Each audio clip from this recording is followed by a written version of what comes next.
नमस्कार साथीहरू, आज हामी मोबाइलको ठाउँमा नेपालका नयाँ पोलिटिकल पार्टीहरूको अनबक्सिङ गर्दैछौँ।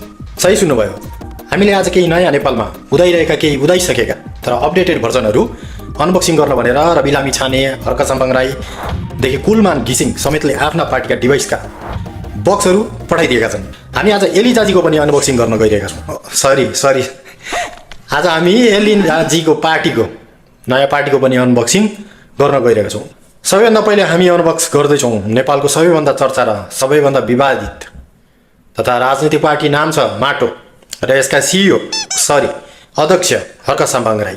आज हेर्नेछौँ यो पार्टी साँच्चै गेम चेन्जर हो या सिर्फ हाई नोइज लो स्टेबिलिटी भएको बेटा प्रोडक्ट। बक्स डिजाइन निकै राम्रो छ, बाहिरबाट हेर्दा प्याकेज कस्तो छ। सबैभन्दा पहिले बक्स, यो पार्टीको आफ्नो झन्डा छैन, इलेक्सन लोगो छ, दुई हातको बिचमा माटो है।